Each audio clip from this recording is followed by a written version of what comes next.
NCERT कितनी important है, कौन कौन से इंपॉर्टेंट है और कितना पढ़ना है, कैसे पढ़ना है, एंड टू एंड सोल्यूशन दूंगा मैं। एक एक चीज़ डिस्कस करूंगा इन डिटेल। बस वीडियो को हो पाए तो नॉर्मल स्पीड पे देखना। इवन मैं एनसीईआरटीज़ की पीडीएफ आपको प्रोवाइड भी कराऊंगा जो मैं बताऊंगा, ठीक है। तो बस पूरी वीडियो ध्यान से देखना। Total fertility rate in an economy is defined as, the answer is the average number of live birth a women would have by the end of child bearing age, ठीक है। अब एनसीईआरटी देखो Indian society की। Fertility rate refers to the number of live birth per 1000 women in the child bearing age group, ठीक है। Word copied है, even word to word copied है। The total fertility rate refers to the total number of live birth that the hypothetical women would have by the end of child bearing age group, ठीक है। चलो यही नहीं और मैं दिखाता हूँ। ये देखो, ये ज्योग्राफी का क्वेश्चन है। Consider the following pyroclastic debris, ash and dust, nitrogen compounds, sulphur compounds. How many of the above are product of volcanic eruption, ठीक है। अब ये देखो, यहाँ पे आ जाओ। Pyroclastic debris, nitrogen compound, ash and dust, sulphur compounds. Directly from NCERT fundamental of physical geography, word to word. 2024 के पेपर्स दिखा रहा हूँ मैं, ज़्यादा पुरानी बात भी नहीं कर रहा हूँ, ठीक है। चलो आ जाओ यहाँ पे next question. Annual and daily range of temperature is low, precipitation occurs throughout the year, precipitation varies between 15 centimetre to 250 centimetre which type of climate, ठीक है। अब यहाँ जाओ। The annual and daily ranges of temperature are small, precipitation occurs throughout the year, precipitation varies greatly from कहाँ 15 centimetre to 250 centimetre marine west coast climate. Word to word copied है। चलो और दिखाता हूँ मैं, ये तो और मज़ा आएगा आपको। Coriolis force which of the following statement is correct, increases with increase in wind velocity. देखिए, देखा, ये देखो, the deflection is more when the wind velocity is high, ठीक है। चलो अब एक और, it is maximum at the poles and the absent at the equator. ये देखो, it is maximum at the poles and is absent at the equator. अब जाओ और ज्योग्राफी की बुक खोलो, ये चैप्टर खोल के देख लो। NCERT direct fundamental of physical geography, वहाँ से कॉपीड है ये स्टेटमेंट। तो एनसीईआरटी इस लेवल पे इंपॉर्टेंट है। कितनी इंपॉर्टेंट है पता लग गया।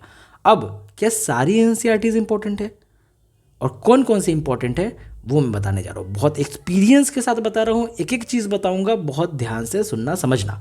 बट उसके पहले व्हाट नॉट टू डू, क्या आपने नहीं करना है। तो सबसे पहली चीज़, रीड क्लास 6 to 12 तक का NCERT, no, a big no, आपको ये नहीं करना है। क्लास 6 से 12 की सारी एनसीईआरटीज़ पढ़ने की ज़रूरत नहीं है, बिल्कुल भी नहीं है। बार बार रिपीटेटिव चीज़ें पढ़ने की ज़रूरत नहीं है, ठीक है। इवन आपके बेसिक्स क्लियर नहीं है, मैं बताऊंगा कौन कौन से आपको बुक पढ़ने। स्टैंडर्ड सोर्सेज भी ऐसे होते हैं जहाँ से आप बेसिक्स क्लियर कर सकते हो। तो 6 to 12 के एनसीईआरटीज़ आपने नहीं पढ़नी। दूसरी चीज़, आपने एनसीईआरटीज़ के नोट्स क्रिएट नहीं करने हैं।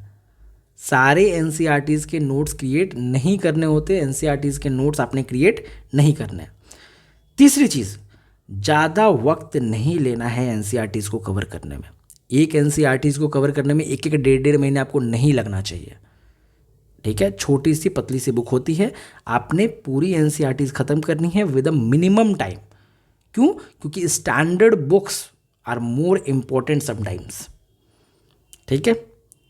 तो समझ गए आप कौन कौन सी एनसीईआरटीज़ इंपॉर्टेंट है किस चीज़ के लिए, वो मैं भी बताऊंगा। तो क्या क्या 3 चीज़ें ध्यान रखनी है। 6ठी से 12वीं तक की एनसीईआरटीज़ नहीं करनी। Making notes of NCERTs, no, a big no. Then take a lot of time to cover it, नहीं, वक्त नहीं लेना है। देन लेट्स कम टू कि कौन कौन सी एनसीईआरटीज़ करनी है। I am giving you the list. So the ancient history, ancient history की कौन सी एनसीईआरटी करनी है? ये वाली एनसीईआरटी। ये है ओल्ड एनसीईआरटी। कौन सी है ये? ओल्ड एनसीईआरटी है। जो नई वाली एनसीईआरटी है उसमें आर्ट एंड कल्चर वाला कंसेप्ट ज़्यादा है, चीज़ें ज़्यादा है, उससे होलिस्टिकली आप कवर नहीं करते। ये ओल्ड एनसीईआरटी है एंशिएंट हिस्ट्री की, ठीक है। इसमें भी आपने सेलेक्टेड चैप्टर्स करने हैं, मैं बता दूंगा कौन कौन से चैप्टर्स करने हैं। तो इसमें भी आपने क्या करने हैं? सेलेक्टेड चैप्टर्स करने हैं, ठीक है। बुक और पीडीएफ कहाँ मिलेगी? मेरे पास मिलेगी, मैं आपको प्रोवाइड कर दूंगा, उसका टेंशन मत लो, मैं वीडियो के एंड में बताऊंगा कहाँ आपको मिलेगा सब कुछ, ठीक है। तो ये बुक मैं आपको प्रोवाइड कर दूंगा। तो एंशियंट हिस्ट्री की आपकी कौन सी करनी है? ओल्ड एनसीईआरटी करनी है। विच एनसीईआरटी? Old NCERT. यहाँ से डायरेक्ट क्वेश्चन भी पूछे जाते हैं। देन मिडिवल की भी कौन सी करनी है? ओल्ड एनसीईआरटी करनी है। कौन से? Selected chapters. सिलेक्टेड चैप्टर्स मैं आपको बताऊंगा, ठीक है। ये वाली बुक है, ठीक है। देखो अब इसका प्रिंटेड मटेरियल नहीं मिलता है, ठीक है। प्रिंटेड मटेरियल अब इसका नहीं मिलता है। अब नई बुक आती है इन ऑथर्स की, RS शर्मा, सतीश चंद्रा की अपनी खुद की बुक आती है। तो मैं आपको सजेस्ट करूंगा कि डू नॉट परचेज इट। मैं आपको PDF दूंगा, PDF से अगर रीड कर सकते हो तो बेस्ट है। मैं आपको सिलेक्टेड चैप्टर्स भी बता दूंगा, ठीक है। तो आप सिंपली इस बुक से कर सकते हो, okay. And I will provide you the list of selected chapters as well. उसके लिए बिल्कुल रिलैक्स रहने का। Then the next is modern history. उसमें NCERT आपने बिल्कुल भी नहीं करनी है, नो NCERT।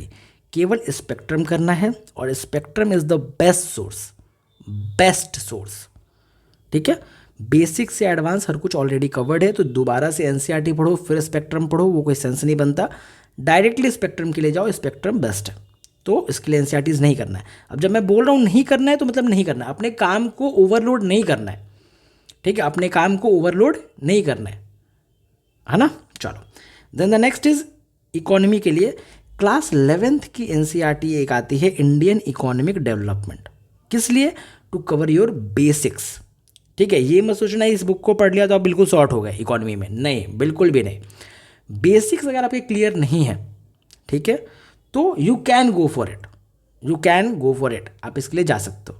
PDF में प्रोवाइड करूंगा, PDF भी आप देख सकते हो, बहुत ईजी लैंग्वेज में है, बेसिक चीज़ें गिवन है, आप बिल्कुल इसके लिए जा सकते हो। लेकिन it is not enough for economy. मैंने इकोनॉमी के लिए ऑलरेडी सोर्स बता रखा है पुराने वीडियोस में, जाकर के देख लेना, but it is not enough. लेकिन बेसिक्स के लिए you can go for economy class 11th की NCERT, ठीक है। लोग ऐसे होते हैं ना, लोग ऐसा बोलते हैं ये पढ़ लो, ये पढ़ लो, ये NCERT पढ़ लो, वो NCERT पढ़ लो। लेकिन मैं आपको बता रहा हूँ कि कौन सी चीज़ आपके लिए, जैसे अभी एंशिएंट और मेडिवल है ना, उसके लिए आप बिल्कुल उस NCERT के लिए जाओ, आपका बहुत सारी चीज़ें वहाँ से सॉर्ट हो जाएंगे, बट इकोनॉमी यहाँ से सॉर्ट नहीं होगा। बट हाँ, बेसिक्स आपके अच्छे से हो जाएंगे। दूसरी चीज़, माइक्रो इकोनॉमी और मैक्रो इकोनॉमी की बुक आती है क्लास 12th की, वो आपने नहीं करनी है। क्यों नहीं करना है? क्योंकि बहुत सारे फॉर्मूलेज दिए हुए उसमें, इवन माइक्रो और मैक्रो दोनों में बहुत सारे फॉर्मूलाज दिए हुए हैं, और वो उससे आप बहुत कन्फ्यूज होगे, बहुत ज़्यादा क्या कर देगा, वो आपको कन्फ्यूज़ कर देगा, और आपको फॉर्मूलाज नहीं रटने होते, आपको पता नहीं लगेगा पढ़ना क्या और क्या नहीं पढ़ना है। उस वजह से I am not recommending it, do not go for it. Standard sources में ऑलरेडी सब कुछ गिवन है, ठीक है। तो आप स्टैंडर्ड सोर्सेज के लिए डायरेक्ट जा सकते हो, no need to cover micro and macro economy, okay. Then polity के लिए again I suggest you Indian constitution at work, अच्छी बुक है, बिल्कुल आप पढ़ो। बेसिक्स क्लियर करने हैं about polity, go for it, ठीक है। क्लास 11th की NCERT है, बेसिक्स के लिए बेस्ट है। ये पढ़ के ऐसा सोचोगे आप बिल्कुल GS2 के बिल्कुल पॉलिटी के क्वेश्चंस स्टार्ट कर दोगे सॉल्व करना, तो वो पॉसिबल नहीं है। उसके लिए आपको लक्ष्मीकांत पढ़नी पड़ेगी, Laxmikanth, value addition, current affairs, ये सब करना पड़ेगा, ठीक है। बट हाँ, बेसिक्स जो है आपके ये बुक से क्लियर हो जाएगा, जो बेसिक्स है वो आपकी ये बुक कवर कर देगी, ओके। तो इसके लिए प्रिपेयर हो। Then will talk about geography. Geography के लिए देयर आर 2 बुक्स, ऐसे हैं 4 बुक्स, एक इकोनॉमी और ह्यूमन ज्योग्राफी भी आती है, लोग रेकमेंड करते हैं, बट मैं आपको नहीं करूँगा। क्यों? ओल्ड डेटा गिवन है वहाँ, ओल्ड डेटा, तो पुराने डेटा करके कोई मतलब है नहीं, कोई सेंस नहीं है। तो पुराने डेटा आपने नहीं करना, वो बुक भी नहीं करना, ठीक है। ह्यूमन ज्योग्राफी के लिए और इकोनॉमिक ज्योग्राफी के लिए I tell you the sources, ठीक है, मैं सोर्सेज बताऊंगा। लेकिन ज्योग्राफी के लिए कोई NCERT करनी है तो इट इज़ इनफ। जैसे फंडामेंटल ऑफ फिजिकल ज्योग्राफी मैंने अभी दिखा दिया, डायरेक्ट क्वेश्चन है प्रीलिम्स में, ठीक है, इवन मेंस में है। इंडिया फिजिकल एनवायरनमेंट बहुत इंपॉर्टेंट है, ये दोनों NCERT, मतलब बहुत ज़्यादा इंपॉर्टेंट। और जो मैं बोल रहा था ना कि ये करना इनफ, मोर देन इनफ है, इससे ज़्यादा आपको कुछ करने की ज़रूरत ही नहीं है। जो भी क्वेश्चन आते हैं इन NCERT से ही आती है, कुछ मत करो, इवन GC लॉन्ग भी मत करो, इट इज़ इनफ। मैंने बोल दिया ना, मोर देन इनफ है ये दोनों बुक, ठीक है, मोर देन इनफ, ठीक है। अंडरस्टैंडिंग के लिए you can watch YouTube and everything, but geography यहाँ से कवर हो जाएगा, बहुत आराम से कवर हो जाएगा, ठीक है। You can have faith. हाँ, सारी NCERTs I will provide you, every NCERTs, जितनी भी NCERTs मैं यहाँ पे बता रहा हूँ वो सारी मैं आपको प्रोवाइड करूँगा, ठीक है। समझ गया ना? पहले इसको समझो, ये क्या है, इनफ है, मोर देन इनफ है, मैं फिर से बोल रहा हूँ, ठीक है। तो क्लास 11th की NCERTs है ये दोनों, ओनली सोर्स। ये तो मार्केट में भी आपको इजीली अवेलेबल मिल जाएगी, आप ले भी सकते हो, और नहीं तो मैं PDF दूंगा ही। देन आर्ट एंड कल्चर की क्लास 11th की ये NCERT है, बड़ी इंपॉर्टेंट NCERT है, बहुत इंपॉर्टेंट है, ठीक है। अब इसमें बेस्ट क्या है इस NCERT में कि इवन ना जो इमेजेस बने हुए हैं, तो इमेजेस के नीचे ना जो आपको ये लिखा था, कोटेशन लिखा होता है, उधर से भी क्वेश्चन पूछते हैं प्रीलिम्स में। It is very important, specially for prelims, है ना, बहुत इंपॉर्टेंट है, आप इसको ज़रूर पढ़ो, स्पेशली फॉर आर्किटेक्चर वाला टॉपिक, है ना। तो क्लास 11th की एक NCERT है ये वाली, introduction to Indian art, go for it, ठीक है। ये NCERT आपको पढ़नी चाहिए, I suggest you to read it. Then environment के लिए देर आर NCERT, कौन सी NCERT है, देर आर सम चैप्टर्स आपको पढ़ना है यहाँ से। ये NCERT बायोलॉजी की है, क्लास 12th की NCERT, ठीक है। ये भी मैं PDF आपको दे दूंगा। क्लास 12th की ये NCERT, इसमें पढ़ना क्या है, यूनिट 9 बायोटेक वाला चैप्टर, और यूनिट 10 इकोलॉजी वाला chapter, chapter 13, 14, 15 and 16, okay, and you are done, ठीक है। बेसिक्स के लिए, फॉर बेसिक्स, ऐसा नहीं कि इसको पढ़ने के बाद फिर आप बिल्कुल इन्वायरमेंटलिस्ट बन जाओगे, वो नहीं होगा, ठीक है। बट बेसिक्स के लिए गो फॉर इट, बिल्कुल गो for it, you can go for it, ठीक है। बेसिक्स आपके बहुत अच्छे से क्लियर हो जाएंगे इन्वायरमेंट के लिए स्पेशली। देन सोसाइटी के लिए this Indian society class 12th NCERT, Indian society की क्लास 12वीं की NCERT, ठीक है।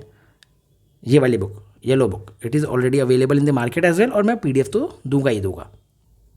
अब जितनी NCERTs मैंने बताई है, सिर्फ और सिर्फ आपने उतनी ही NCERT करनी है, हो गया डन। इससे ज़्यादा कुछ भी नहीं करना, कुछ 6 to 12 नहीं करना, अपने बुक शेल्फ को मत भरो बिना मतलब का, ठीक है। उसके बाद स्टैंडर्ड सोर्सेज है, उसको भी पढ़ना होता है। 6 to 12 NCERTs करने की बिल्कुल ज़रूरत नहीं है। जितनी NCERTs मैंने बताई हैं, सिर्फ और सिर्फ आपने उतनी NCERTs करनी है, ठीक है। ह्यूमैनिटीज़ बैकग्राउंड से हो, किसी बैकग्राउंड से हो, बिगनर हो, नहीं हो, ठीक है, आपने सिर्फ और सिर्फ इतनी ही NCERTs करनी है, दैट्स इट, ठीक है।